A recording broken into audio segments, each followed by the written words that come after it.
Vietnam, America's Betrayal and Treason. A 4-hour presentation of the evidence that America planned the Vietnamese War of 1964 to 1975 years in advance, for a reason not made public to the people of the United States until now. A presentation of Publius Production. Permission is granted to make copies of this presentation. This is Ralph Epperson, and I will be the one presenting this material on this DVD. For the sake of any dated material in this lecture, I'm making this DVD on the 9th of April, 2010. What you are about to see is an update of a 3-hour VHS tape that I wrote and produced in 1992 and put into my catalog of materials I have for sale. And as far as I was able to tell, this 3-hour presentation was the most complete and thoroughly documented study of the war in Vietnam that I was able to find. Let me point out that this is a PowerPoint presentation and that this computer program will not let me speak during a slide change, so it might sound a little disjointed, but that is the way this program works. The first question I would like to answer is this one. Why am I making a DVD about a war that ended in 1975? And the answer is because I want to set the record straight for the historians of the future. Because what I'm about to document has never been told before, as far as I'm able to determine. I am reminded of the quote attributed to the poet and philosopher George Santayana, who wrote, "Those who cannot remember the past are condemned to repeat it." And the reason America is currently fighting in Iraq and Afghanistan is because America has not remembered the past and we have repeated it. And I want this record to be saved for those historians who follow after me. Now, I must warn you, I'm certain that some of what I will discuss is capable of offending you, and I am sorry for that. But I am reminded of what Patrick Henry, one of this nation's great founding fathers, said about the truth back during the days prior to the signing of the Declaration of Independence on July the 4th, 1776. He spoke about why we should want to be exposed to the truth. So these are some of the things he said on March the 23rd, 1775. We are apt to shut our eyes against a painful truth and listen to that siren till she transforms us into beasts. For my part, whatever anguish of spirit it might cost, I am willing to know the whole truth, to know the worst, and to provide for it. So if you are offended by the truth, may I humbly suggest that you turn this DVD off, because much of the material I will be discussing is, as Patrick Henry termed it, a painful truth.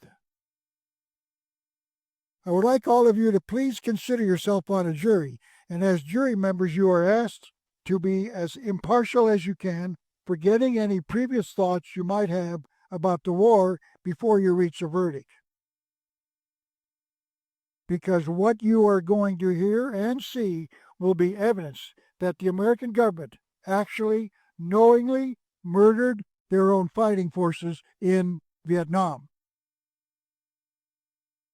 That is certainly not a popular or pleasant thought to hold. And if you are open to the evidence that I will present, this might be the first time you have ever heard the truth about this war and why our nation was involved in that war in Vietnam.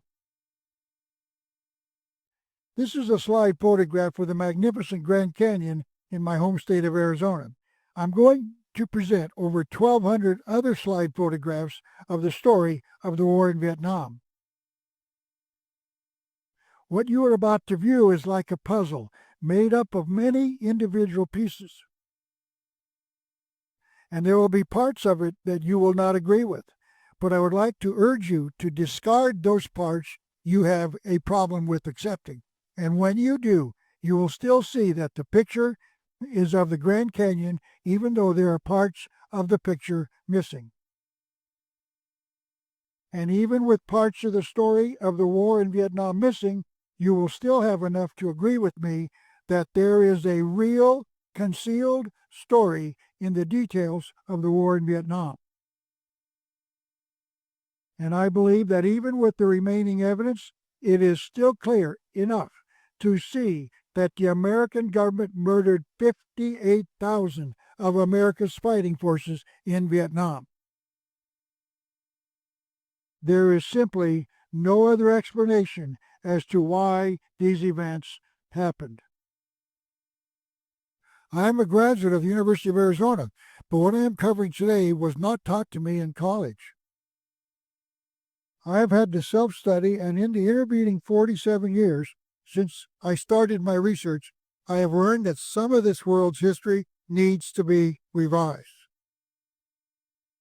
I've discovered the existence of a 6,000-year-old conspiracy at work in the world as part of my study of what I call the conspiratorial view of history.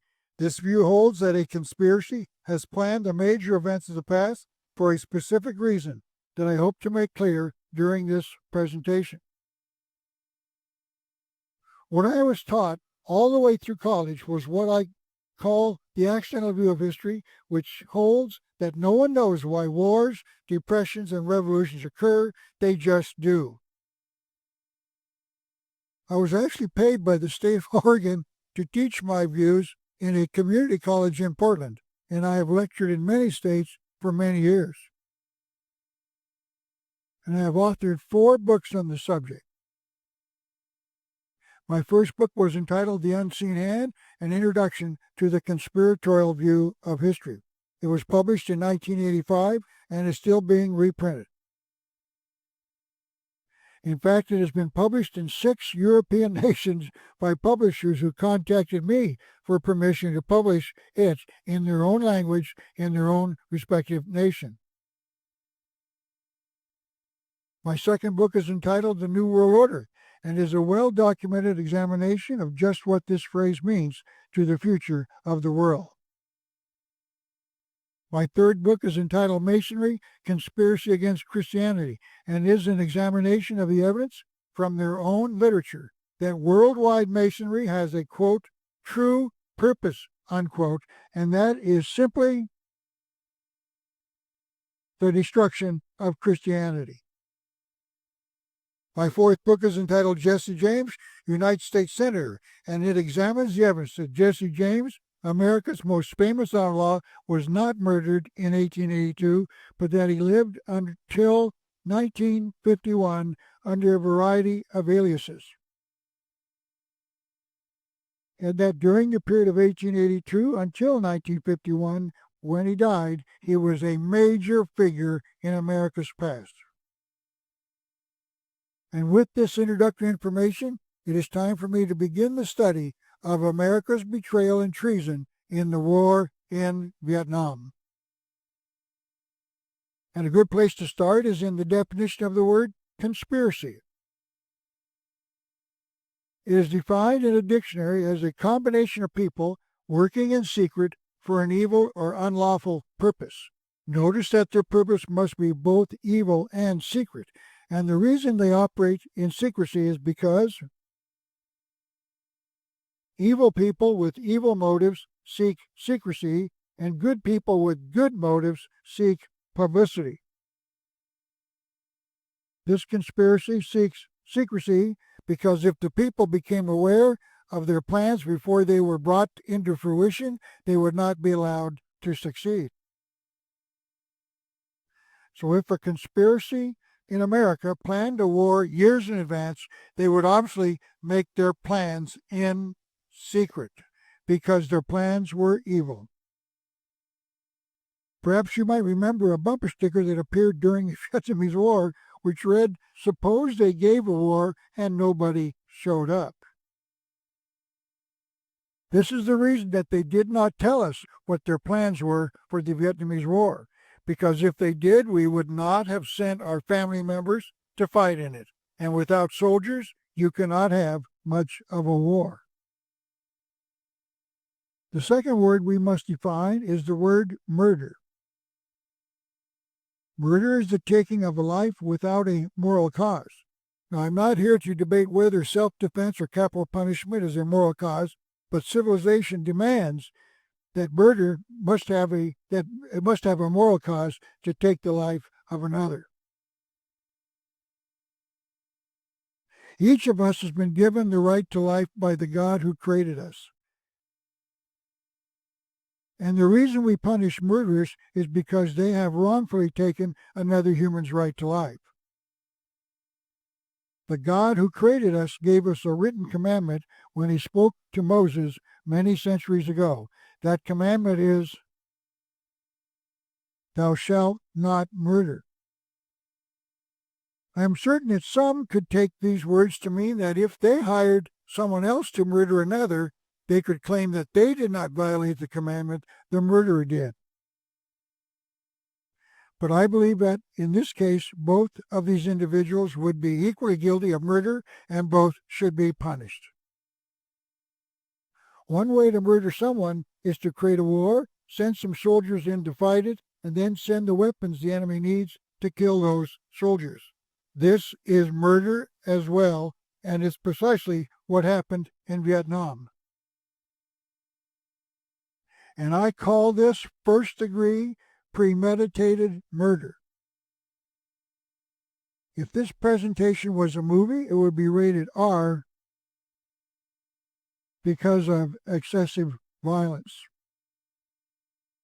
I am going to specifically accuse Lyndon Johnson, President of the United States during the war years of 1964 to 1969, and Richard Nixon, President of the United States from 1969 to 1975 when the war ended, of first-degree premeditated murder. I'm also going to accuse hundreds of congressmen and senators of the same crime, first-degree premeditated murder. And the journalists, reporters, and other members of the media who did not tell the American people the truth when they knew it to be true. And there is a reason for this. America's free press is not free. I'm also going to name other individuals, people involved in the war, but not involved with the crime of murder. In fact, 3 individuals ended the war years before it was supposed to end. I will tell you the story of how these men, not in government or the media, nor in the active military, brought the war to an end in 1973. All of this will be revealed later in other sections of this presentation. Now, why didn't Walter Cronkite or hundreds of others reporting on this war tell us about the intentional murder of America's fighting forces in Vietnam, and also what these 3 men did? And the answer is, as I've already said, because America's press is not free, and they are obligated to spread the lies told to them by those who committed our fighting forces to a war they were not allowed to win. Now, to understand the Vietnamese War, we must go back to the beginning. World War II was fought between the years of 1941 and 1945. And in this part of the world, called Southeast Asia, it was fought between the Japanese and the United States. The Vietnamese War was fought between the years of 1964 to 1975. The government of North Vietnam and a guerrilla army known as the Viet Cong fought against the South Vietnamese and the United States. So this was about 19 or 20 years ago, 20 years between the 2 wars. During World War II, the Japanese were occupying the area, and as the war was drawing to a close, they started withdrawing their troops back to Japan. And as they left the area, they abandoned tons of war-making materials. These weapons, ammunition, food supplies, medicine, etc., were gathered up by the Office of Strategic Services, abbreviated to the OSS, and they turned them over to Ho Chi Minh, the leader of that guerrilla army later called the Viet Cong.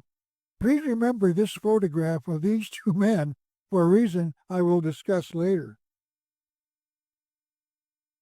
The American government knew that Ho had been educated in Moscow in Communist Russia and that he had been exiled to France, where in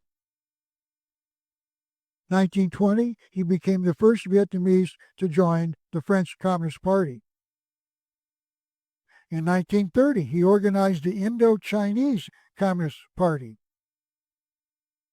And in 1941, he created the communist-dominated Viet Cong. All of his background was known to the government of the United States prior to World War II. This is the book entitled Strange Ground, Americans in Vietnam from 1945 to 1975 by Harry Maurer. He quotes Kenneth Landon, a State Department officer who met Ho Chi Minh in 1946. Ho was a good communist.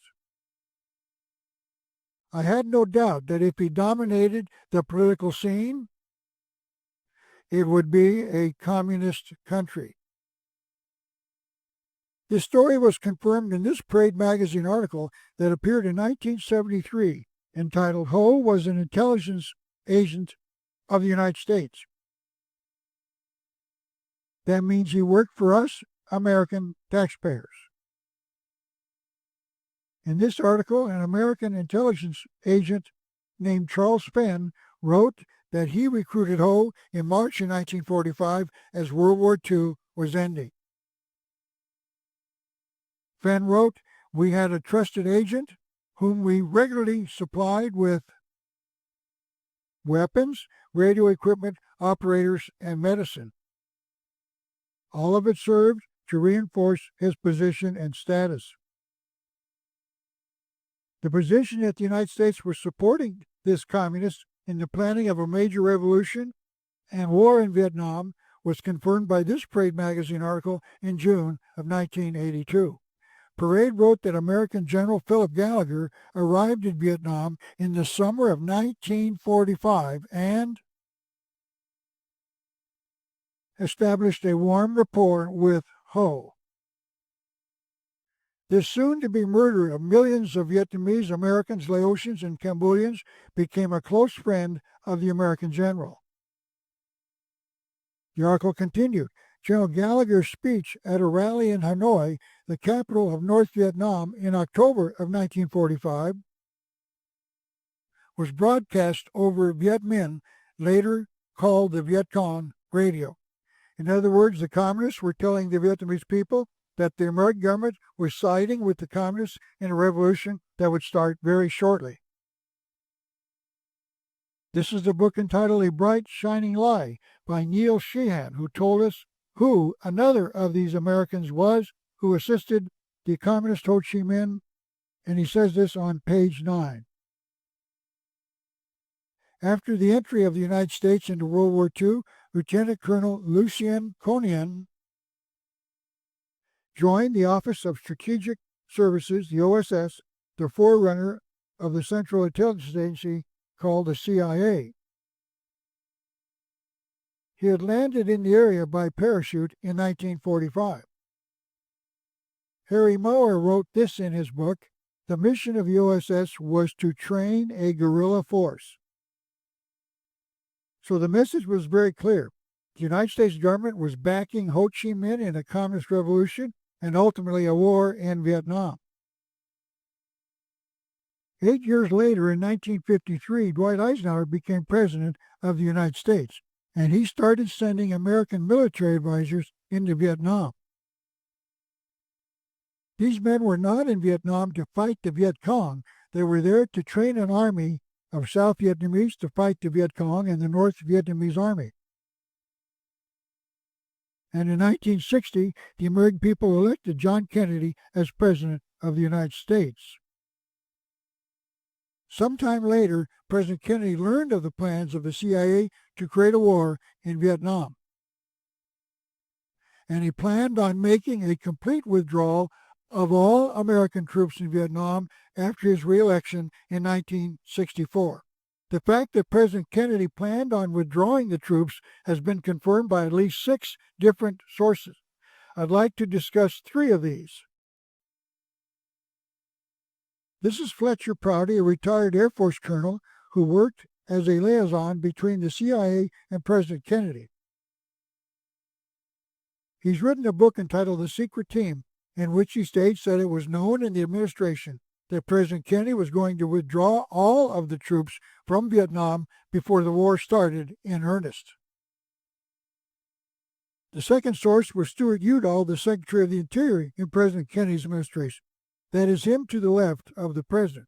He was quoted as saying Kennedy's admirers say he was in the process of pulling back from Vietnam. The third source was former Speaker of the House Tip O'Neill of the House of Representatives. In January of 1992, he was a guest on the Larry King television talk program, and he said that President Kennedy was going to pull the troops out of Vietnam. So President Kennedy was committed to getting America out of a war that hadn't even started. But on November 22nd, 1963, President Kennedy traveled to Dallas, Texas, and was assassinated. This is the Los Angeles Times edition of November 23rd, 1963, the morning after the assassination. I've read over 52 books on the assassination, and I am totally convinced that elements inside 6 different organizations planned and then carried out the assassination of the president. Those 6 organizations are the CIA, the FBI, the Mafia, the Secret Service, the Dallas Police Department, and the Masonic Lodge. And the reason they conspired to assassinate the president was because he wanted to end a war that had been planned since at least 1945. And to start the process of the withdrawal of the troops from Vietnam, President Kennedy issued National Security Action Memorandum number 263, dated October the 11th, 1963, about 6 weeks before the assassination. The memorandum specifically ordered the withdrawal of 1,000 of the 16,500 troops initially. Upon the death of President Kennedy, Vice President Lyndon Johnson became President of the United States.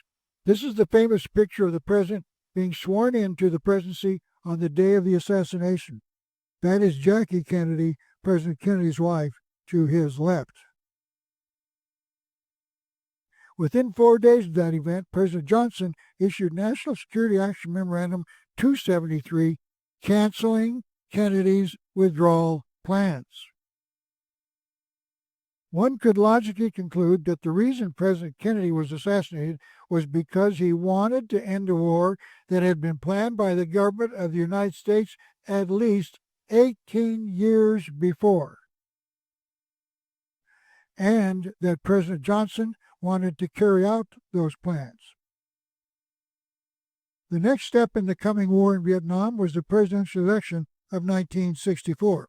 President Johnson was seeking to be elected on his own right, and he ran against the Republican candidate for the presidency, Senator Barry Goldwater. The media made Senator Goldwater out to be a warmonger, meaning he was in favor of involving America in a war in Vietnam. And Senator Johnson was made out, Vice President, now President, was made out to be the peace candidate, meaning he wanted to keep us out of a war in Vietnam.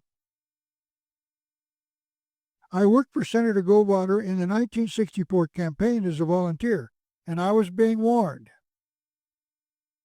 that if I voted for Goldwater, we would be at war in Vietnam within 6 months of his election. And sure enough, I voted for Barry Goldwater, And within 6 months of the election, we were at war in Vietnam. But the interesting thing about the election of 1964 was the fact that Goldwater was not elected president, Johnson was. During the campaign before the war started, President Johnson was promising the American people, we don't want our American boys to do the fighting for Asian boys. We don't want to get tied down in the land war in Asia. So Johnson was making 3 promises with those statements. Number 1, no American boys would fight for Asian boys. Number 2, there would be no land war in Asia. And number 3, we would not get tied down in any war in Vietnam. But President Johnson had to know the reason President Kennedy was killed. These war plans had been made after World War II. Therefore, he had to know the war was coming. Therefore, he was lying to the American people. He knew he could not keep these promises. American boys would fight. He would get us into a land war, and he would get us tied down in a war that dragged on for at least 8 more years. The next thing that happened occurred in August of 1964 by an incident known as the Gulf of Tonkin incident. The American people were told that 2 North Vietnamese patrol boats fired on 2 American destroyers in the Gulf of Tonkin, the body of water just east of North Vietnam. But the interesting thing is that this attack never took place. It never happened. U.S. News and World Report carried an article in their July 23, 1984 edition entitled The Phantom Battle That Led to War. The article told the readers how America got into the war through a phony incident. In November of 1963, President Johnson told planners to develop a series of covert, meaning secret operations against North Vietnam to discourage its aggressive policies. On July 5th, 1964, U.S. Admiral Grant Sharp, the commander of the Pacific Fleet, requested approval of an intelligence-gathering patrol along the North Vietnamese shoreline. The Joint Chiefs of Staff and civilian authorities promptly approved the request. So on July the 17th, 1964, the U.S. destroyer Maddox received orders to enter the Gulf of Tonkin. This is a close-up of the area. Vietnam is on the left and the Gulf of Tonkin is in the middle. The island off the right at about 3 o'clock is owned by the Communist nation of China. That makes the water between the 2 nations international waters, which means any nation may send ships into the area. And this is the area that the destroyer entered. On the night of August 4th, 1964, the Maddox and another destroyer, the Turner Joy, radioed that they were under attack by at least 3 North Vietnamese PT boats. This is a book entitled In Love and War, written by Admiral Jim Stockdale, at the time a squadron leader on an aircraft carrier also near the Gulf of Tonkin. He heard the report, and he was the first American pilot over the area where the 2 destroyers were, and he heard the Maddox frantically report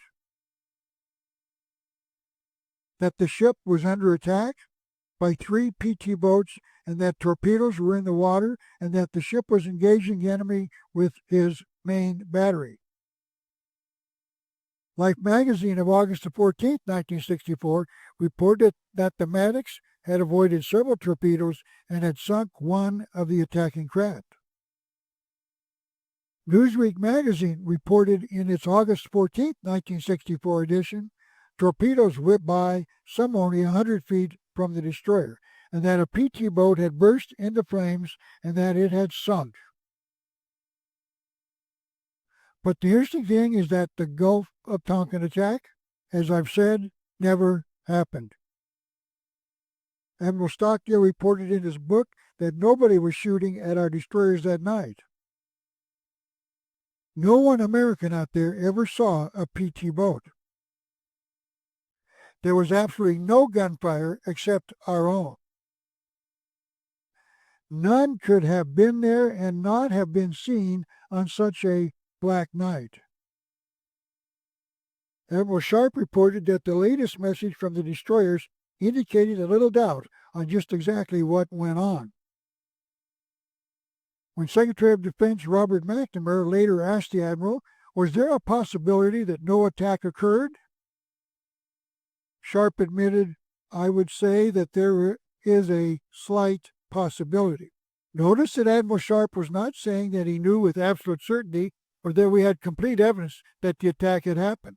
He was saying that he had some doubts about whether the event had actually occurred. Finally, for those of you who have the ability to get on the internet, Secretary of Defense Robert McNamara admits on a 3-minute, 34-second clip available on YouTube entitled Gulf of Tonkin, McNamara admits it didn't happen. And here's the reason the media went with the story that our destroyers had been attacked. This comes from the U.S. News and World Report article. Press stories and leaks from U.S. officials suggested that McNamara's 1964 testimony about the Gulf of Tonkin incidents was at best incomplete and at worst part of an elaborate, if improbable, conspiracy. I can assume that the reporter who wrote those words probably bit off his or her tongue when he or she wrote these words about this being evidence of a conspiracy, because the press generally does not believe that any conspiracy could exist in any governmental activity. So even though the evidence seemed to imply that a conspiracy existed in faking this incident, the only conclusion that could be drawn from the event was that there might be a conspiracy, and that makes this event improbable. The reporter didn't have the courage to follow up on this story, and this sort of reporting that there was a hidden agenda in the planning and waging of this war went on throughout the entirety of the war and even continues up to the day. And because of this, millions of people died in Vietnam and the surrounding countries. That is why I accuse the media in general of murder as well. They had the evidence that there was a conspiracy at work, and they did not tell the world the truth. A lot of people in the media saw direct evidence of a conspiracy at work, but they called it an improbable conspiracy and didn't believe it. 2 days later, after the alleged attack, President Johnson asked Congress to pass the Gulf of Tonkin resolution, giving him the permission to use retaliatory force against the North Vietnamese. The resolution was passed 416 to nothing in the House and 88 to 2 in the Senate. And Johnson signed the resolution.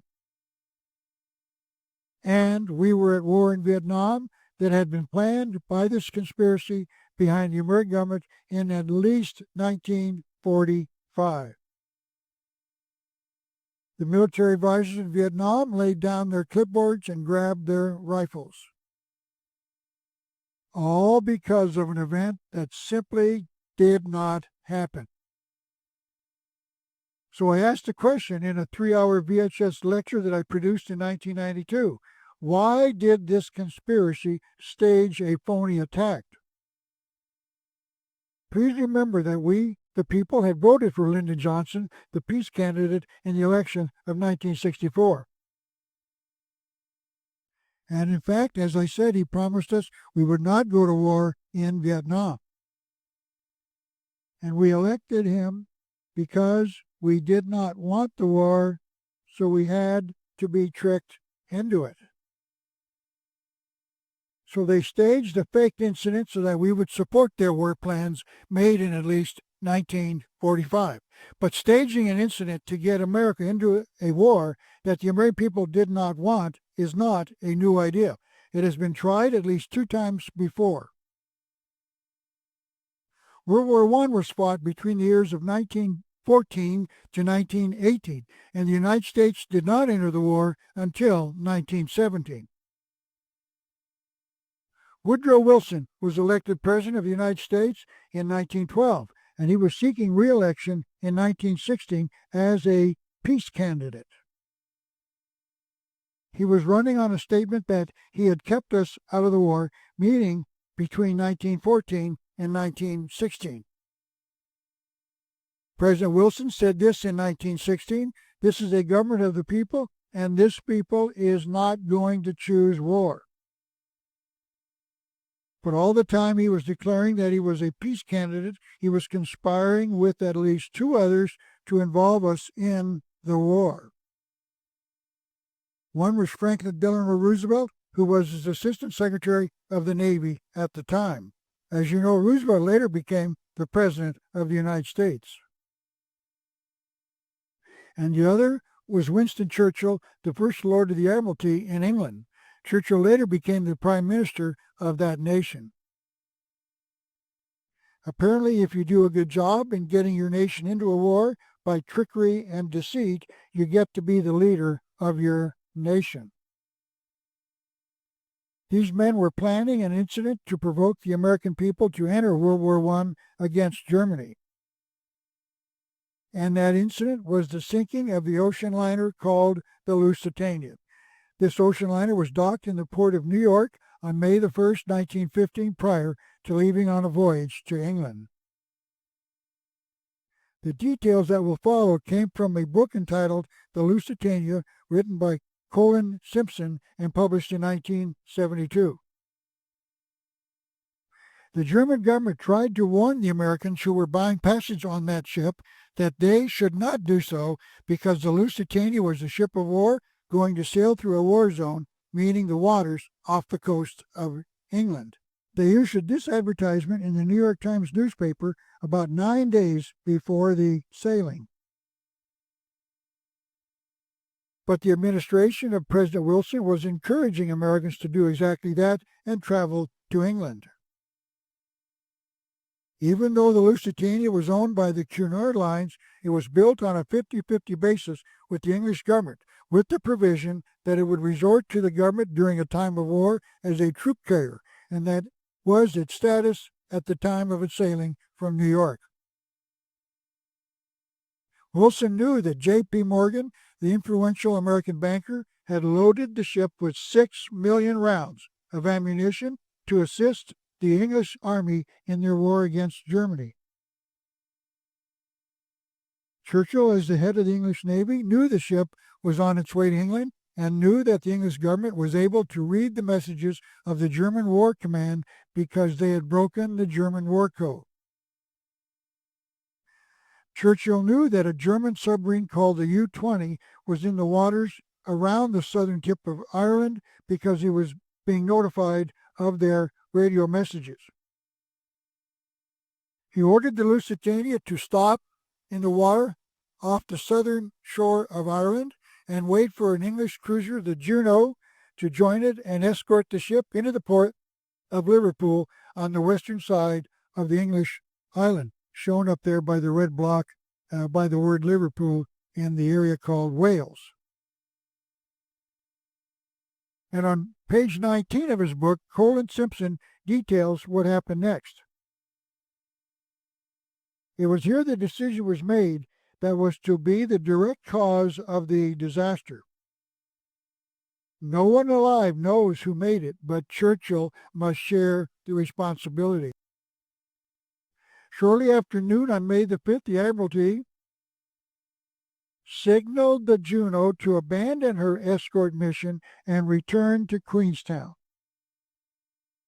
The German submarine saw the ship sitting idly in the water and fired a torpedo at it. The ship sunk and 128 American passengers drowned. The media then played its hand and convinced the American people that this was a cowardly act of the German government and that America should retaliate against them by entering the war. And we did, and America entered World War I against the Germans on April 6, 1917. One of the very many television documentaries about the sunken Lusitania was sent an underwater camera to photograph it, and they discovered that the ship's side was blown out by a massive explosion from inside the hull and not in from the torpedo. This was the confirmation of the claim that the ship's hull contained 6 million rounds of ammunition, and the force of their explosion would blow a hole in the ship under the water line. To show you that the sinking of the Lusitania was a planned event, may I quote Colonel Edward Mandell House, the chief advisor to President Woodrow Wilson. He was asked by Sir Edward Grey, the English Foreign Secretary, who was responsible for relations with foreign countries, "What will America do if Germany sinks an ocean liner with American passengers aboard?" And Colonel House responded, "I believe that a flame of indignation would sweep the United States, and that by itself would be sufficient to carry us into war."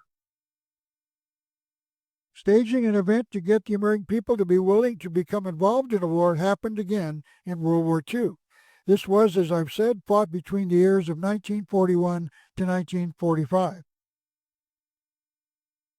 And the American people did not want to become involved in this war either. So the conspirators forced Japan to attack Pearl Harbor, Hawaii on December the 7th, 1941. We have been told that the Japanese government maliciously attacked Pearl Harbor without warning nor provocation. But in my book, The Unseen Hand, I discuss the evidence that the American government started forcing Japan to attack us in 1919 after World War I. Churchill, now Prime Minister of England, and Franklin Roosevelt, now President of the United States, needed to stage an incident so that America would join England in its war against Germany. And that incident was the Japanese attack on Pearl Harbor. And to understand that event, we need to go back to 1923, when Army General Billy Mitchell was ordered to visit Pearl Harbor to inspect the defenses of the island. This is a book written about the general entitled General Billy Mitchell, published in 1952 by Roger Burlingame.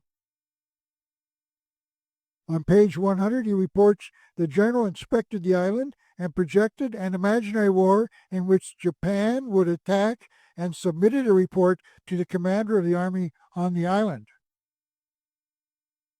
And that he understood the vulnerability of unprotected ships at anchor.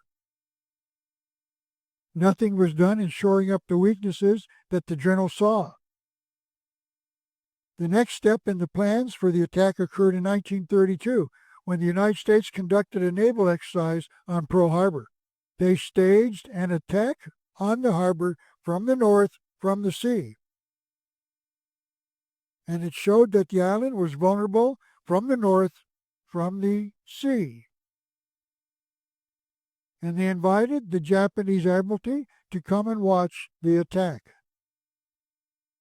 Simply stated, the reason they invited the Japanese Admiralty to come to Pearl Harbor was to see that if they ever wanted to attack Pearl Harbor, they should do so from the north by air. And then the American government did nothing to shore up its defenses on the north side of the island. Japanese spies on the island kept Japan informed about the fact that America did nothing to improve the defenses on the northern side. And the final examination at the Japanese Naval Academy after 1932 was to plan an attack on Pearl Harbor. And President Franklin Roosevelt was speaking as the peace candidate. On October the 23rd, 1935, he said, "It shall be my earnest effort to keep this country unentangled from any possible war that may occur across the seas. And later, in October 1940, about 14 months prior to Pearl Harbor, he said, "I shall say it again and again. Your boys are not going to be sent into any foreign war."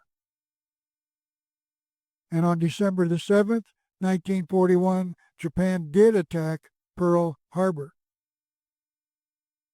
This is a drawing of the anchorage of the harbor on the morning of December the 7th, 1941.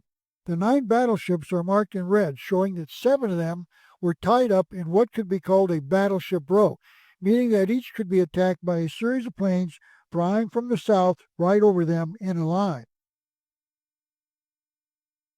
It is an interesting fact that there were 9 battleships in the Pacific Fleet, and all 9 of them were tied up in Pearl Harbor. And there were 3 aircraft carriers, and each of them was out to sea. Many observers find this to be very mysterious. The Navy knew that in a war like the one envisioned in this sitter, the battleship would not be of much value, but the aircraft carrier would be. Is this the reason that all of the aircraft carriers were out to sea the morning of the attack, and that the battleships were all tied up in port? These are the results of the Pearl Harbor attack. 4 battleships sunk, 4 of the battleships damaged, 0 aircraft carriers sunk or damaged, and 2,345 military killed.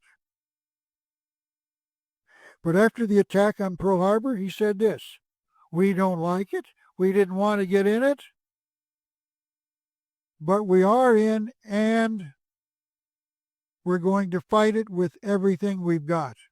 So he was saying these things all the time. He and his administration were working to provoke Japan into attacking the American forces, because he knew the lesson learned in World War I. Provoke an incident so horrible that the American people will get angry enough to allow the planners to fight a war that they had planned. On December the 8th, President Roosevelt asked Congress for a declaration of war against Japan.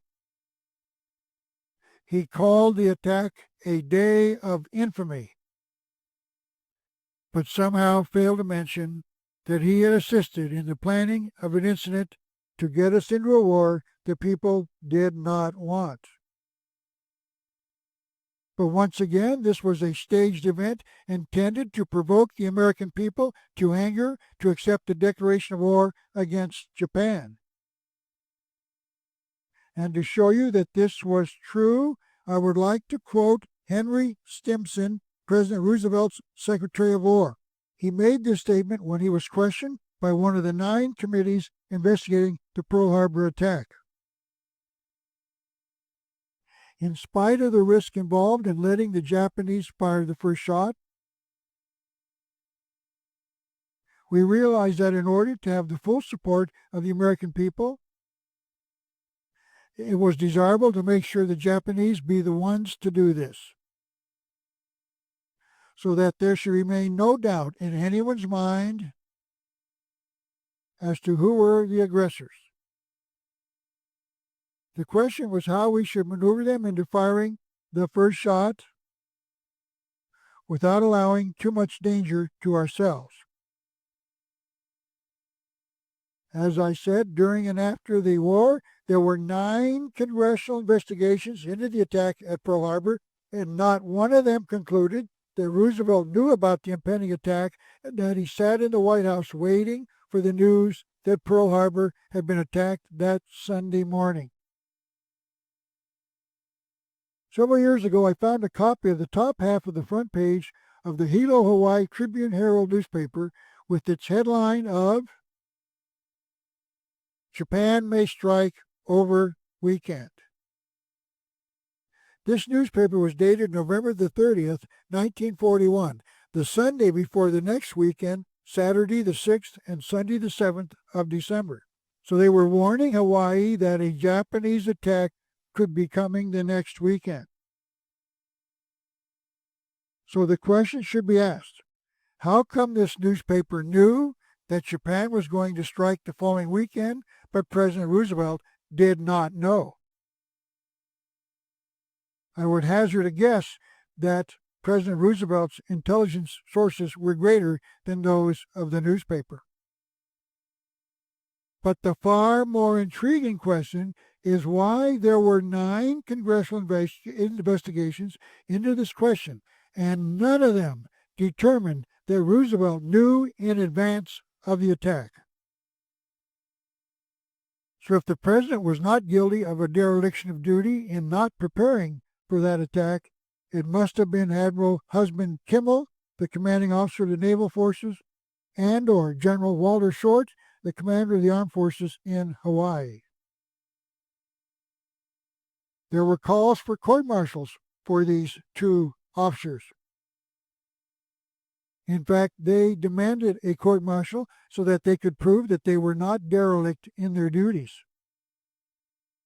And none was ever granted. Finally, on May the 25th, 1999, the Senate voted to clear the names of the 2 officers of the charge of a dereliction of duty as a result of the Pearl Harbor bombing. And again, on the 12th of October 2000, the Senate exonerated the 2 military officers of a dereliction of duty in the bombing of Pearl Harbor. But this leads to a far bigger problem. If the 2 officers were not guilty of a dereliction of duty, that means that the commander-in-chief of all armed forces, President Franklin Roosevelt, was guilty of a dereliction of duty. But Roosevelt was never charged for what he did to provoke Japan into attacking Pearl Harbor. And no one wondered why these 9 congressional investigations did not charge the president with a dereliction, as was done twice by the Senate of the United States. So we have now seen how Woodrow Wilson, Franklin Roosevelt, and Lyndon Johnson all created a horrible event to get us into war. They all followed the same script, and to get us willing to go to war, they lied to us. Apparently, these 3 men all have read the works of Plato in his book entitled The Republic, who wrote, "The rulers of the state are the only ones who should have the privilege of lying. They may be allowed to lie for the good of the state." And why did these 3 presidents lie to the American people? I believe it was because of George Washington's farewell address as he was leaving public life on September the 17th, 1796. Against the insidious wiles of foreign influence, the jealousy of a free people ought to be constantly awake.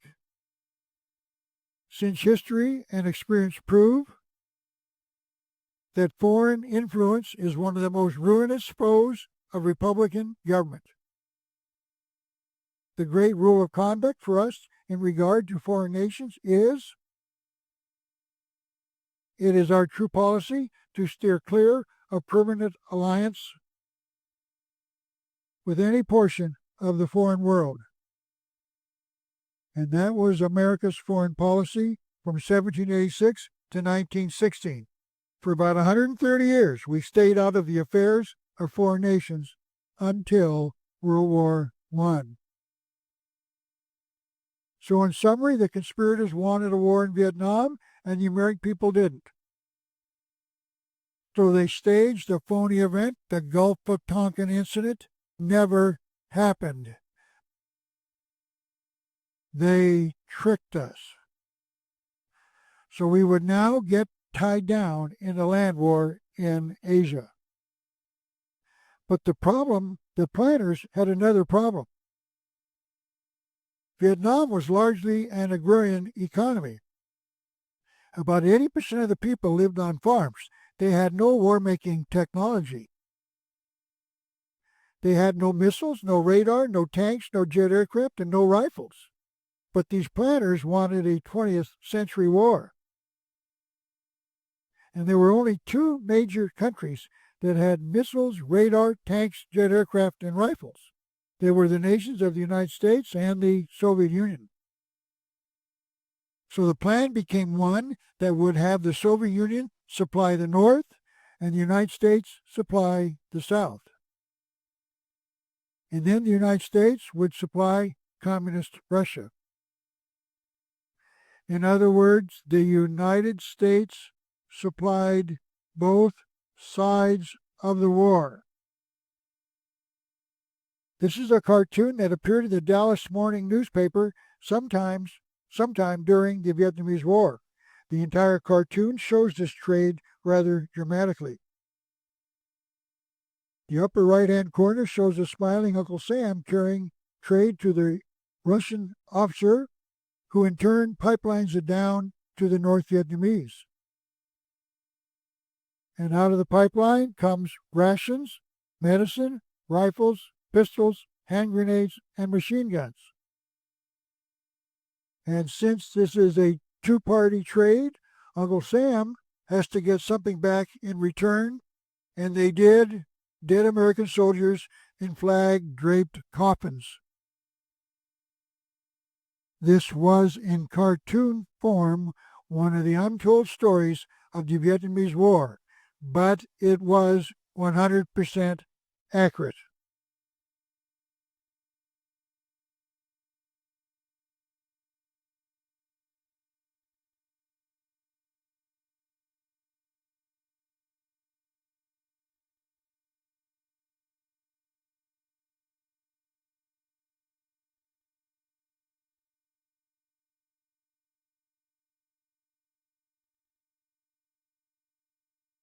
This sale of technology to Communist Russia not only went on during the entirety of the war in Vietnam, it has been going on ever since the Communist Revolution of 1917 in Russia.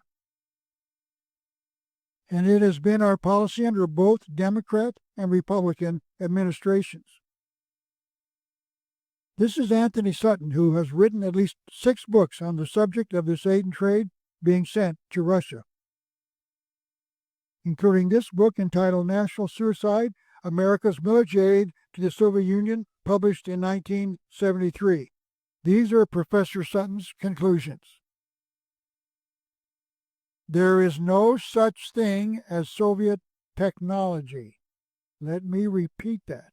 There is no such thing as Soviet technology. Almost all, perhaps 90 to 95%, came from the United States and its NATO allies. What this means is that the United States has constructed its own enemy, Russian communism. Sutton went on, the Soviet Union has used American technology to kill Americans. And this sale of war-making technology went on during the entire Vietnamese War. Next, I would like to discuss the evidence that our government knew that this statement of Professor Sutton's was true. The U.S. News and World Report magazine during the 1968 campaign, meaning right in the middle of the war in Vietnam, reproduced the 1968 Republican Party platform. The red lines on the left side are the ones that I'm going to read. This is what the party said. Nations hostile to this country will receive no assistance from the United States. What that means that if your nation is fighting the United States, your nation will not receive assistance in any form from the United States. What is wrong with that? Absolutely nothing. That is a perfectly moral, constitutional, and rational position.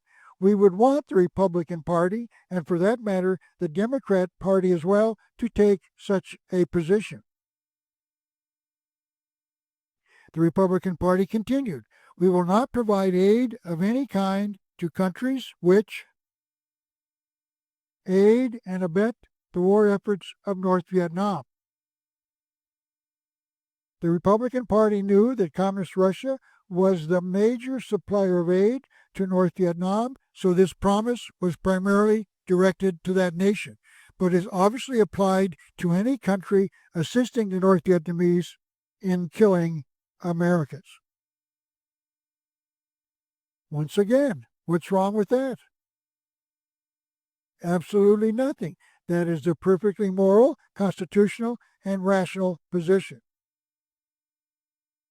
Candidate Richard Nixon, the Republican candidate for president in 1968, ran on that platform. He was also victorious in his quest as he was elected president of the United States. This U.S. News and World Report article, issued after the election, listed what we could expect from a Nixon presidency. We'll read the quote around 7 o'clock on the left. Candidate Nixon said this at the American Legion Convention that September before the election. There should be no aid or credit of any kind with any country, including the Soviet Union, that aids the enemy in Vietnam. How could anything be clearer than this? The American government should not assist anyone in the killing of America's fighting men. What is wrong with that? Absolutely nothing. That is a perfectly moral, constitutional, and rational position. As I said, it was known by the American government that about 80% of the war-making technology came to North Vietnamese from the Soviet Union. So candidate Nixon was specifically addressing the Soviet Union.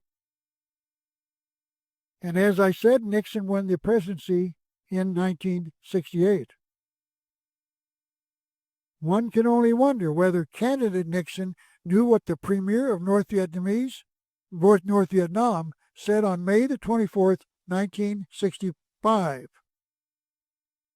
We shall defeat the Americans with Soviet weapons. Now could the question become, did President Nixon deliver on the promises he made as candidate Nixon? And the answer is a resounding no. The Export Control Act of 1949 provides the President with the authority to prohibit exports from the United States for any or all of three reasons: foreign policy, short supply, and or national security. We were at war with North Vietnam, although it was not declared by Congress in accordance with the Constitution. So President Nixon could prohibit exports to Communist Russia and claim it was in the interest of national security because he had the power to do so. Notice that the President alone has this power. He does not need to go to Congress. He does not need to go to the people. He has the power by himself. All presidents have had the power since 1949. So therefore, President Nixon could deliver on the promises made by candidate Nixon and the Republican Party platform. He promised us that he would not provide any aid to the Soviet Union during the war. We can now determine if he delivered on that promise. The Department of Commerce prints a quarterly report called Export Control. This covers from the third quarter of 1969. Notice that since this is a quarterly report, it only covers 3 months of a year. By the way, I've read all of these reports at the University of Arizona several years ago. I would like to use the report for the third quarter of 1971, a year and a half before the war ended, for a specific reason that I will explain in a few minutes. Nixon was still president in 1971, and Americans were still dying in Vietnam. Page 11 of this report lists the commodities licensed for export to East European destinations in the third quarter of 1971. This is a copy of that page, and it lists the products sent to the Russian government on the bottom third of the list on the left and all of the right side. I would like to discuss 8 of these goods sent to Russia in just this one quarter alone, when President Nixon knew that the Russians were supplying at least 80% of the war-making technology to North Vietnam. We sent Russia polyvinyl butyrol, a synthetic rubber used in bulletproof glass. Apparently, the North Vietnamese drivers of the Russian tanks were getting shot, so they needed a bulletproof glass to equip their tanks. Ethyl anti-knock compounds. This product is used in gasoline to reduce engine knocks. $170 million worth of electronic computers, parts, and accessories. Parts for rolling mills. As I understand it, rolling mills make steel. Ball and roller bearings. This is one of the most strategic items we sold them. You cannot roll a tank, move an armored personnel carrier, rotate a radar system, or fire a missile without ball and roller bearings. Russia supplied tanks, armored personnel carriers, radar, and missiles to North Vietnam, and we sent ball and roller bearings to Russia. We also sent Russia $4 million worth of oil and gas field production equipment. We sent Russia the latest technology on improving their gas production facilities. Apparently, the Russian gasoline octane wasn't high enough. We sent them airborne navigation equipment and parts. Apparently, the Russian planes were crashing into the mountains in Vietnam.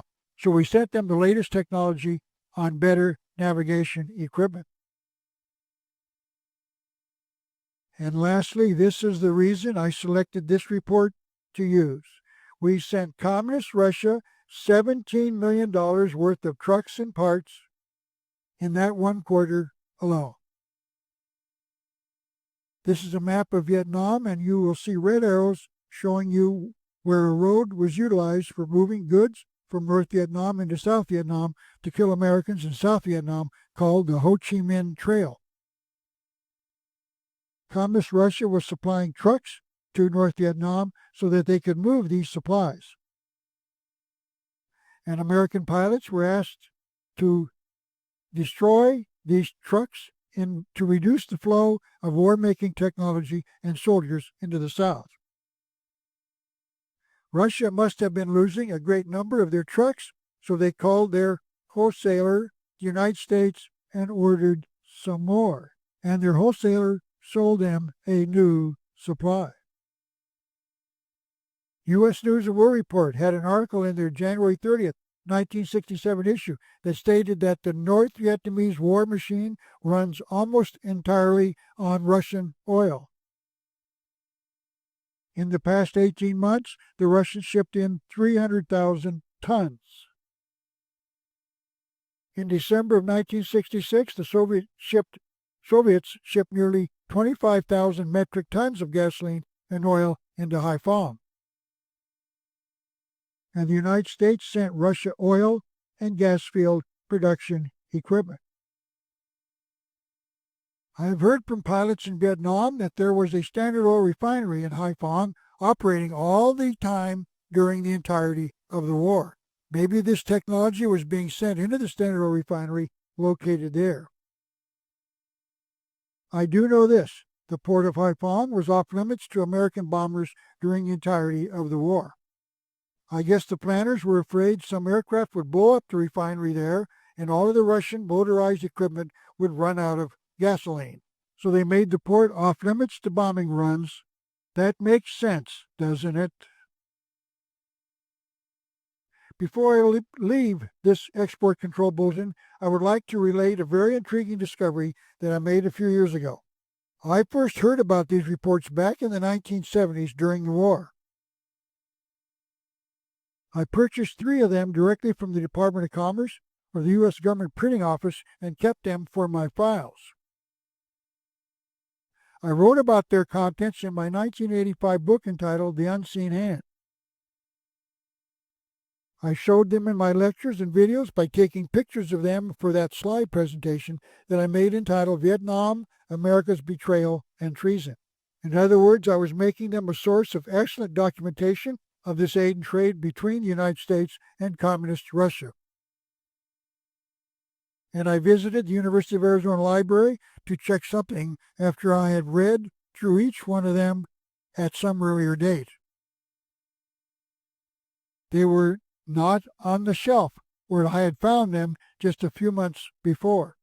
So I asked the librarian if they had been removed to another location and was told that they had been asked to destroy them for space reasons.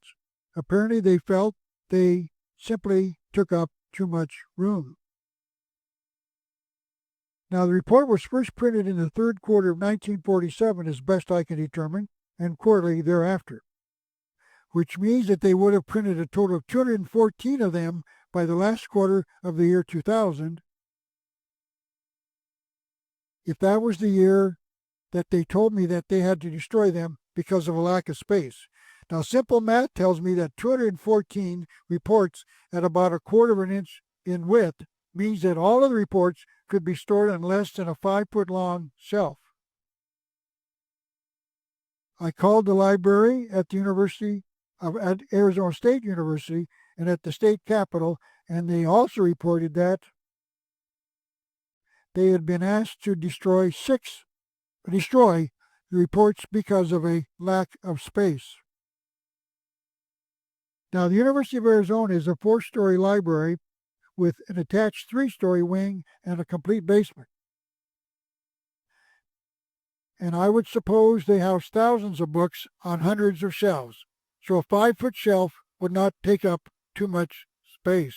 But I think someone in the United States government was asked to have these destroyed all over the United States because I was making it public as a way to confirm that it has been the United States government that was supplying the Russians with the material to kill Americans in the Vietnamese War. And the government did not want you to know that. This is a shorter form issued by the Department of Commerce. This report was issued on October the 12th, 1966.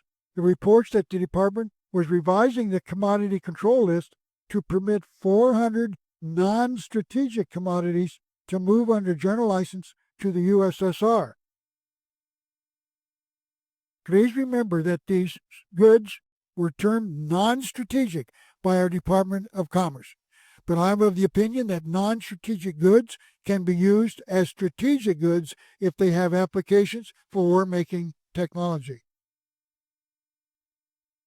I'm certain that our government was given some reassurance by the Communist Russian government that they would never use a non-strategic good for strategic purposes. Certainly, we got that confirmation, didn't we?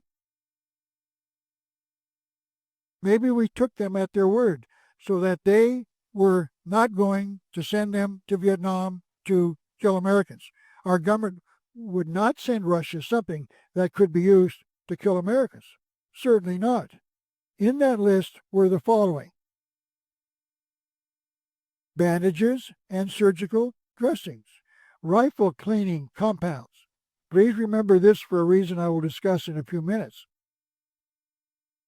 Shipping containers, aircraft and automotive spark plugs, and petroleum. I am certain that none of these goods were then sent to North Vietnam to assist the North Vietnamese kill American soldiers. In 1967, November, a special House Armed Services Subcommittee released a report that claimed that American soldiers in Vietnam were experiencing a frequent shortage of rifle cleaning equipment. That must mean that the Russians got first priority over our own fighting men in Vietnam. We didn't want to upset our communist Russian allies in this war, did we? Between 1967 and 1969, the Russians imported $30 million worth of cattle hides from the United States. I don't know how the Russians used these hides, but I do know that combat boots are made from cattle hides. But I am certain that we got, once again, some guarantee from the Russians that none of these hides would be used in making boots for the North Vietnamese soldiers busy stomping through the jungles in combat boots as they killed Americans, I'm certain we got that guarantee. In 1969, the Export Control Bulletin reported that America sold Russia 7 million pounds of tungsten. Tungsten is used in making armor plate steel for tanks and armored personnel carriers. I can imagine that the Department of Commerce also got some guarantee from the Russians that this tungsten was going to be used in making taxi cabs stronger in Russia. And to show you that there was real concern for this type of foreign aid, my research developed that in late 1969, America loaned Sweden $50 million. In 1970, Sweden loaned $45 million to North Vietnam. Apparently, Sweden kept $5 million as a carrying charge for the cost of handling the transaction, because America would never loan money directly to Communist North Vietnam. We would want to use a middleman, in this case the nation of Sweden, to handle the transaction for us, and we'd pay them $5 million. Keep saying Sweden is our ally. But I must be honest in my reporting. President Johnson did take one significant step towards curtailing the exportation of strategic goods during the war under the provisions of the Export Control Act of 1949.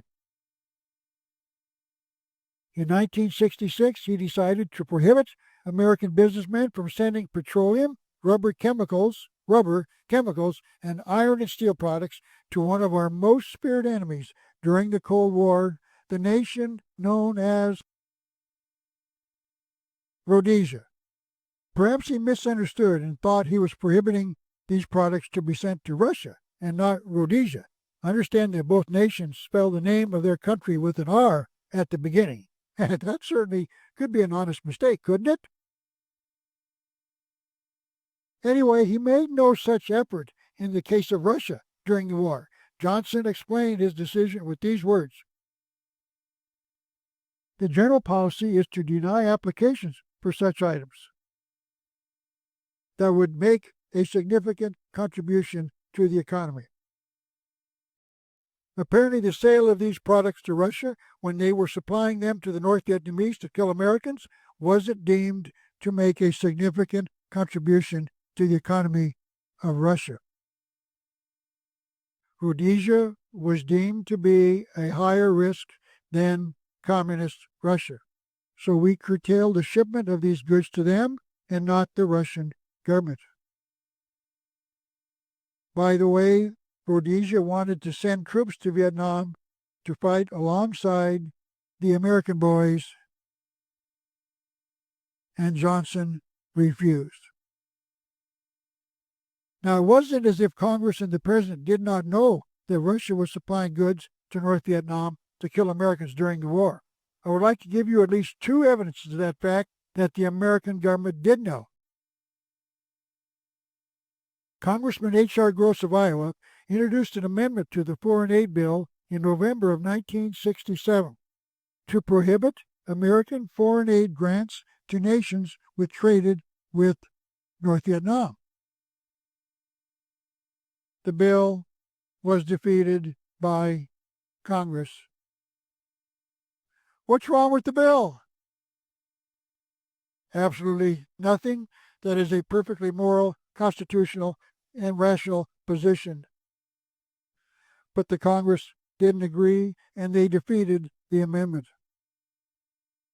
In 1969, Congressman Earl Landgrab, shown on the left here, proposed an amendment to the Export Control Act of 1949, which read, "No commodities, military or otherwise, shall be authorized for shipment to any foreign nation which sells or furnishes to North Vietnam any equipment, materials, or commodities." In other words, if you help our enemy, we will not help you. What's wrong with that? Nothing. It's a perfectly moral, constitutional, and rational position. But the amendment was defeated in Congress. I would now like to give you an example of a congressman who supported the sale of this technology to Communist Russia to kill Americans during the Vietnamese War. This is Arizona's Congressman Morris Udall, one of several. And on July 14, 1977, I wrote this letter to him.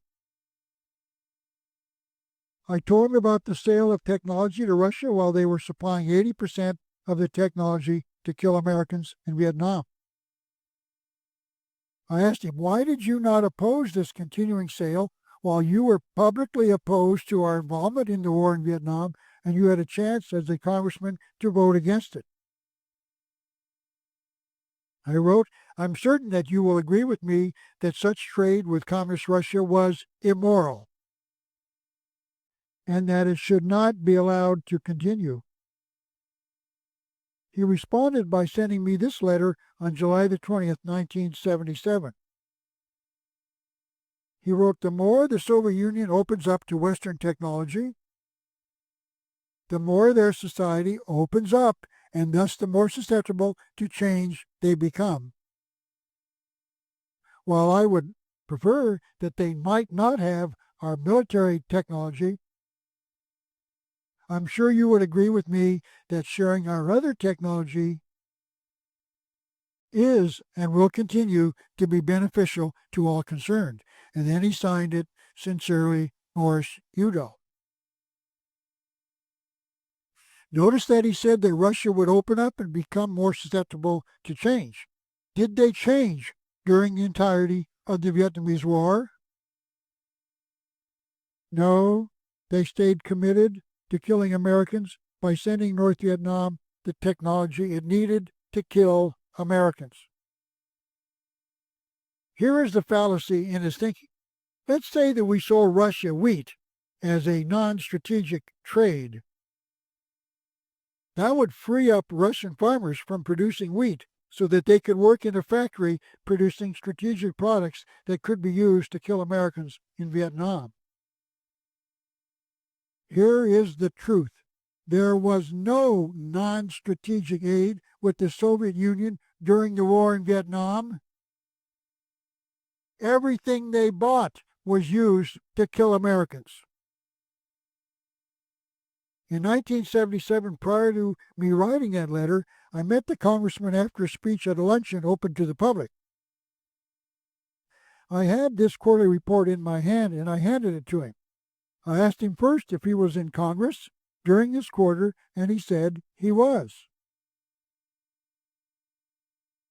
I asked him then why he supported the sale of this technology to Russia while it was known that they were supplying some 80% of the technology to North Vietnam to kill Americans.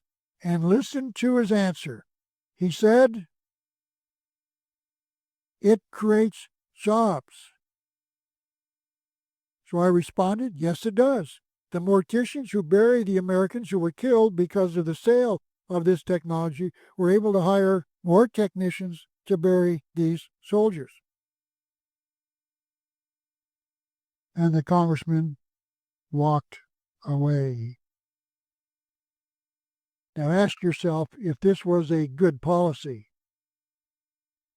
Ask the people who lost sons or fathers or husbands during the war. Let them decide if this was a good policy. But for some strange reason, they were never asked. Because they knew that these survivors would not have approved of it. Because they knew it was a policy of our government that murdered their family members. It was not a good policy. I would now like to give you another example of how American technology was being used to kill Americans. This is Sergeant Peter Stark, a former Green Beret sergeant in Vietnam. He came to Portland, Oregon in 1970 as a part of a nationwide speaking tour in which he discussed his involvement in the war. This is what he said in part. In 1966, after the war started in 64, the United States sent the Soviet Union the specifications to a glycerol plant. Glycerol is used in the manufacture of explosives. Specifically in Vietnam, glycerol is used as a detonator in booby traps. Now, this is a poor quality drawing I made myself of what a booby trap looks like. It was used in Vietnam and was made in communist Russia. It consists of two parts. The glycerol is in the top container and the TNT is in the bottom. In Vietnam, they would dig a hole, bury the landmine, and then cover it with a thin layer of dirt. A soldier would come walking through the area and would not see the booby trap and step on it. This would cause the glycerol on the top to explode down, causing the TNT to explode, and then the entire thing, including the shattered metal casing, would come back up, either blowing off the arms or the legs of the person who stepped on it or killing him outright. Sergeant Stark then told us just how important these landmines were in Vietnam. He said over 50% of all American casualties suffered in Vietnam have come from booby traps. This is again a close-up of Sergeant Peter Stark, retired, of the U.S. Army. The picture does not show it, but he is seated in a wheelchair because he stepped on a booby trap. He gave his speech on crutches, as I remember. Who blew off his legs? Was it the North Vietnamese? Was it the Viet Cong? Was it the Russians? No, it was the United States government for exporting the specifications of a glycerol plant during the Vietnamese War. I would like to tell you a personal story. In 1968, I was married. My wife was a member of the Junior League, a group of young women who did acts of charity.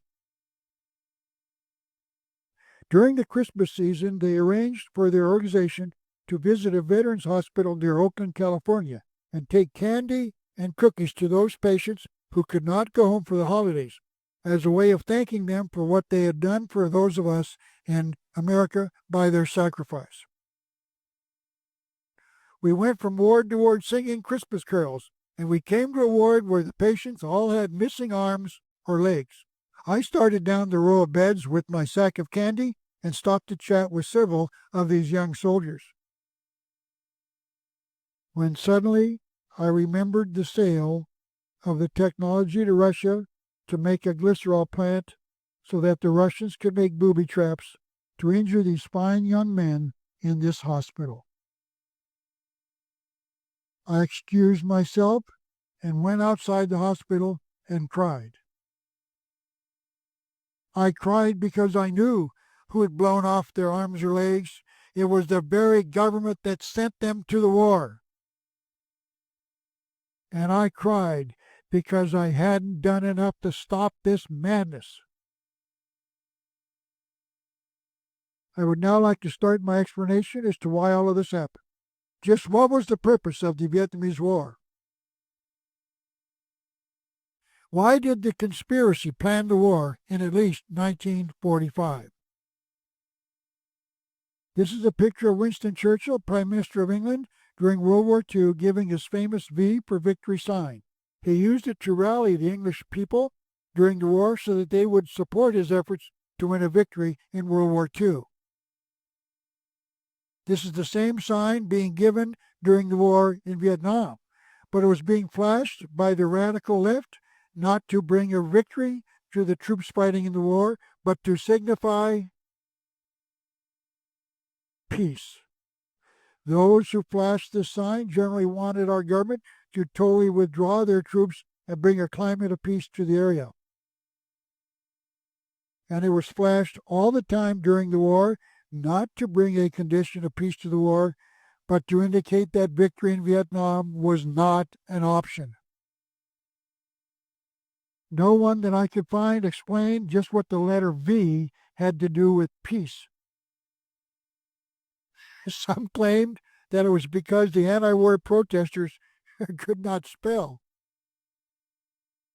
But the media stole the victory symbol from those who wanted a victory in Vietnam and then a withdrawal of our troops, allowing the people in South Vietnam a full measure of freedom, not a future filled with the slavery of communism. Here is a picture of a young woman flashing the sign in 1986, apparently because the media was giving the sign back to those who wanted a victory in any war. So we must ask why the media took the sign away from those who wanted a victory in the war in Vietnam. And it was simply because the planners and the media that they controlled did not want a victory in Vietnam for very important reasons not made public to the American people until I released that singular reason in the first edition of this lecture back in 1992. But there were people talking about victory in Vietnam. This is a flyer announcing a movie to be shown in Portland, Oregon, when I lived there in 1971. The picture in the lower left is that of John Wayne, the movie star, the moderator of the movie that featured political leaders, military officers, and even a couple of people from the media representing the case for a victory in Vietnam. And some in America decided that one way to achieve a victory in Vietnam was to do just that. Cut off the supplies from the enemy, and the war would wither and end of its own weight. And they reasoned that the way to accomplish this was to have an American government bring an end to the sale of war-making technology to the Communist Russian government. And they started a nationwide petition drive to get Congress to do exactly that between the years of 1967 and 1971. This particular petition was issued during Phase 2 of the drive, started in 1970. The committee that started the drive was called SHAME, S-H-A-M-E, which stood for Stop Helping America's Marxist Enemies. These people collected more than 4 million signatures, reportedly the largest petition drive in the history of the United States. The signatures were collected in groups of 10,000 and then delivered to the President and the Congress of the United States. This is a list of the congressmen and senators who were given signed copies of the petitions between May the 14th, 1968 and June the 29th, 1970, when the total of signatures totaled about 1.7 million at that time. So who was it that conducted the petition drive? Was it the VFW, the Democrat Party, the Republican Party, the Daughters of the American Revolution? Was it CBS News after doing a television program exposing the subject? Was it the AFL or the CIO unions? It was none of the above. There was only one group in the entirety of the United States that cared enough about the issue. It was the John Birch Society. They were the only ones in America who attempted to stop the sale of this war-making technology that was being used to kill Americans. But the tragic truth is that Congress did not want to stop it. Only the John Birch Society and the 4 million people who signed the petitions. Yet the Birch Society was being attacked by the American media as being an extreme group of radicals. And Congress and the President did not stop this trade even after they received the signed petitions. And the reason no one in the American government was listening was because it was the official policy of the government to promote this trade. This is Department of State publication 8117, issued in August of 1966, about a year after the war started. As you can see, it is called Private Boycotts versus the National Interest. And this is what it said on page 2. Is it illegal or unpatriotic to sell peaceful goods to the communist countries of Eastern Europe? A small but active minority apparently believes it is unpatriotic. to trade in any products from any communist country. Are these Americans advancing the interests of the United States? The government of the United States does not believe so. On the contrary, it believes they are harming the United States national interests by obstructing a foreign policy that has been developed by 4 administrations since World War II. And I say this in response. I say those who supported this sale of technology were murderers. Next, I would like to explain how the American government intentionally frustrated the efforts of the soldiers and airmen in the war. In his book, Navy pilot Jim Stockdale wrote, all targets in Vietnam were selected in Washington on the basis of a naive idea that delicate peacemaking signals could be transmitted by military action. My pilots saw it as taking very expensive and highly capable airplanes right by the power plant to bomb the privy, meaning an outhouse. We found ourselves foolishly risking airplanes and pilots' lives on meaningless targets. What the Admiral said was confirmed in another source, in this case in an article on the Vietnamese War. This comment was made by an unnamed Air Force pilot who was quoted in 1967 as saying that he was ordered to destroy an empty bus and a buffalo pulling an irrigation wheel and an empty straw-thatched hut.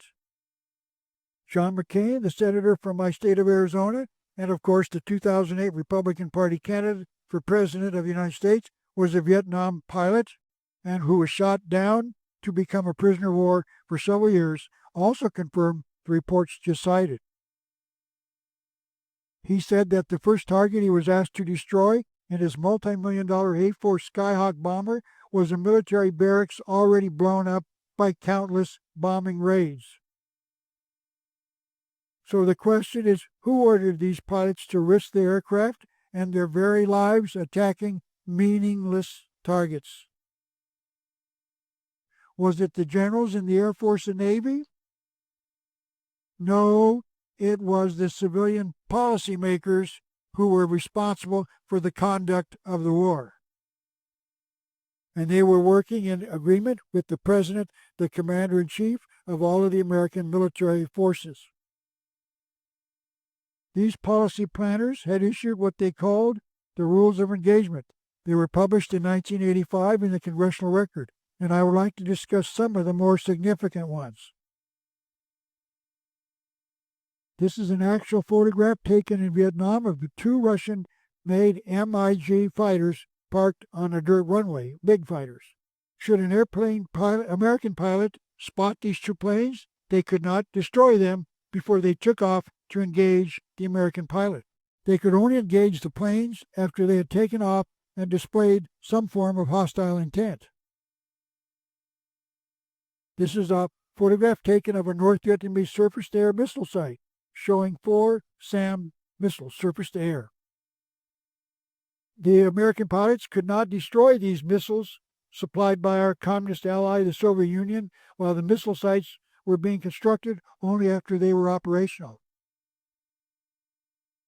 The result of these strange rules of engagement was that 80% of the American prisoners of war captured by the North Vietnamese were airmen shot down over missile sites and air bases. America's prisoners of war were not the ground soldiers who were actually in hand-to-hand combat with the North Vietnamese. They were pilots shot down by these strange rules of engagement.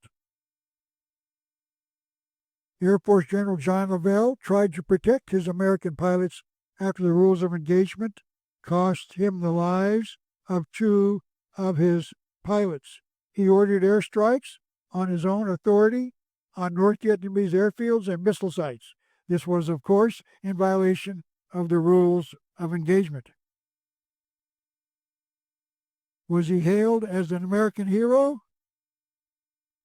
No, he was relieved of his command for violating the rules of engagement. The admirals and generals tried to solve the actual the admirals and generals who were asked to do the actual combat against the North Vietnamese in this war tried to solve the problem. They prepared lists consisting of the strategic targets that had to be destroyed to win the war. They then had to submit these lists to the civilian planners in Washington, D.C. for their approval. Did the planners grant them the approval necessary to destroy these strategic targets? No, they did not. On the list prepared for the year 1966, only 22 out of the 242 on the generals and admirals list had been struck by the end of the war. That is less than 10%. In that year alone, American pilots flew a total of 106,000 combat sorties against North Vietnam. Less than 1% of these sorties were flown against the vital targets on the list of the admirals and generals. The American ground forces were also affected by these rules of engagement. The planners who decided how the war was going to be fought decided that they would not win the entire country, just part of it. So I made this little illustration to try to illustrate that. They decided to herd the South Vietnamese people into what they called strategic hamlets, and then build an army base around them. The base was there to protect the civilians living inside the hamlet, but the surrounding area was not protected by putting troops in that area. They were only there to protect the perimeter. I'm going to make up an illustration using a fictitious American sergeant, Brent Culpeper of Atlanta, Georgia, to make my point about this concept of these strategic hamlets. The sergeant is assigned the duty of leading a squad of 10 of these soldiers, including himself, to provide protection for the Vietnamese, 9 soldiers plus the sergeant. One night, some Viet Cong soldiers, shown by the initials VC, crawl up on top of the hill outside of the perimeter and lob mortar shells into the base. The lieutenant orders Sergeant Culpeper to take his squad up the hill, and the 10 of them eliminate the North Vietnamese mortar squad. Let's say that he does and returns to the lieutenant to give his report. He says that he lost 2 of his men and that there are now 8 of them, but that the mortar squad was eliminated. The lieutenant thanks him for a job well done and expresses regret about the loss of the 2 soldiers. The next night, more Viet Cong crawl up on the mountain to lob more mortar shells into the base. Sergeant Culpeper and his 7-man squad is ordered to return to the hill and clean out the Viet Cong, and he does as he was ordered. He returns to the base and gives his report to the lieutenant. Let's say that he reports the loss of 2 more men and that there are only 6 of them now, but that he accomplished the task assigned to him. The next night, more Viet Cong crawl up on the mountain to lob more mortar shells into the hamlet. The sergeant is once again ordered up the mountain to clean out this new group of the Viet Cong, and the sergeant does as he was ordered. He returns to the base, now with a total of only 4 men, and makes his report. After the sergeant gives his report to the lieutenant, he starts thinking about how stupid this strategic hamlet strategy is. He wonders why the Army does not station men on top of the mountain to keep that land free of Viet Cong firing mortar rounds and then protect the entire countryside. But that was not the strategy of the war. It was to protect the hamlet from a direct assault. He then concludes that this whole war, does not make sense, and that they should include the mountains outside the perimeter to protect the entire hamlet. Notice that the strategy of the war was never to defeat the North Vietnamese, take the territory, and free it from communist control. It was just to protect what you had created, the strategic hamlets. And the sergeant begins to question the whole thing. He gets frustrated as he grieves over the loss of 6 of his men and then decides to take a decisive action himself. He decides to strike out at the Army's authority itself. He decides to commit an act called fragging. Fragging stands for fragmenting, meaning you take a hand grenade, pull the pin, and then throw it at your officer as a way of protesting the stupidity of the war. Fragging was the intentional murder of your officer by fragging him with a grenade because the war did not make any sense. This act was the result of the soldiers' overall frustration at the entire war and how it was being fought. Wikipedia on the internet says that they have documented 230 such cases, but as many as 1,400 other officers' deaths could not be explained. I've had Vietnamese veterans in my audiences nod their heads in agreement when I discuss these fragging incidents, indicating that many of them knew they were going on. And I would now like to show you one cartoonist who apparently knows that these fragging incidents did happen. I would like to show you 4 panels from a daily cartoon that appears in our local morning newspaper that were shown in December of 1990. The cartoon is named Doonesbury and is drawn by Gary Trudeau. The first panel shows an enlisted man sitting in a tent, and off of the panel we hear an officer greet him. "Good evening, Sergeant." And the sergeant responds, "Evening, sir."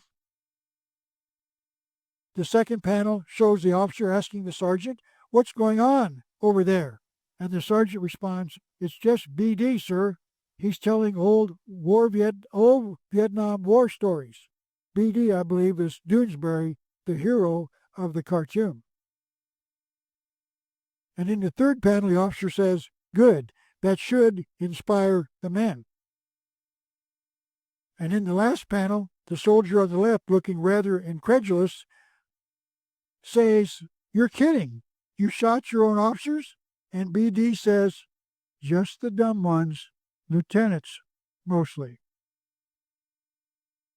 Of course, Doonesbury did not say that they threw grenades at their officers, but he makes the point that enlisted men were killing their officers. Harry Moore, on page 616 of his book entitled Strange Ground, defines fragging as a fragmentation hand grenade as a verb, the action of trying to kill a superior officer. And then he says this about fragging on page 161 of his book: fragging became an occupational hazard for officers. Obviously, many people knew this was going on.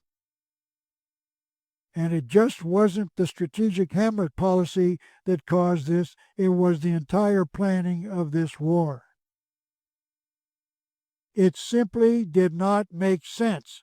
So the question became, was it planned not to make sense? And the unqualified answer is yes, for a reason that I shall discuss a little later in this presentation. Senator Barry Goldwater was critical of the way the war was planned and was moved to comment. The unskilled amateurs should leave waging a war to professionals, because their interference could result in a greater sacrifice in blood. U.S. military forces did not lose the war in Vietnam. Civilian policy makers did. General William Westmoreland, the American commanding officer in South Vietnam, wrote this: We are fighting a limited war with limited objectives and with limited means." And Ralph Epperson says this: "Only death was not limited." Air Force General Curtis LeMay, the Chief of the Staff of the United States Air Force, explained why we did not want to win this war. In Vietnam, we violated every principle of war because Robert McNamara, the Secretary of Defense, was afraid Russia would get mad. And of course, we did not want to anger our communist ally, Russia, the Soviet Union. The American government apparently felt that Russia was neutral in this war, and if we got them angry, they might become directly involved and start sending war-making technology into the war zone to kill Americans. I wish I had had the way of contacting these planners during the war to advise them that Russia was already mad at us and was sending billions of dollars worth of war-making technology into the war zone to kill Americans.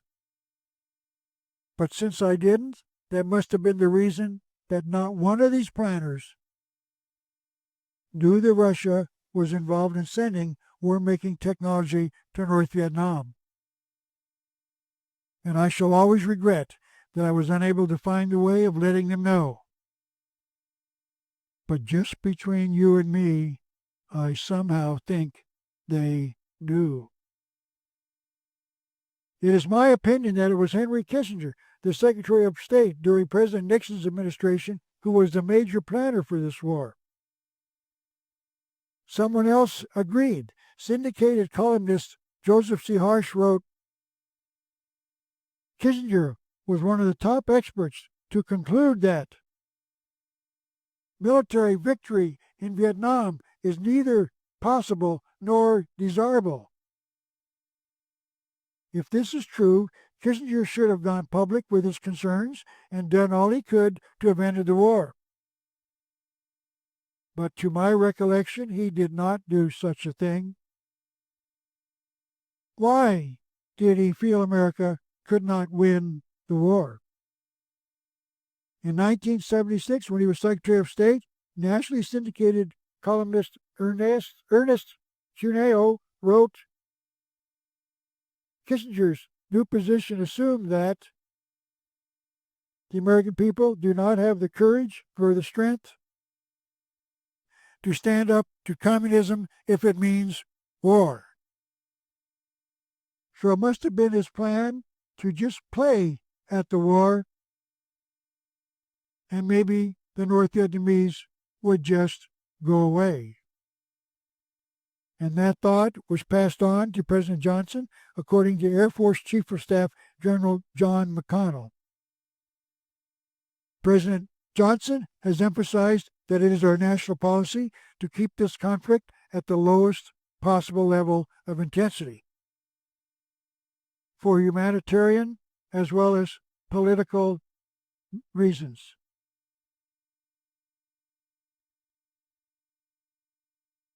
So we are going to murder our armed forces for humanitarian purposes.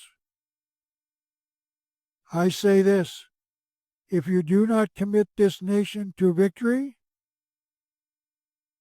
do not commit this nation to war. End of section 2. Please go to disc number 2 for sections 3 and 4.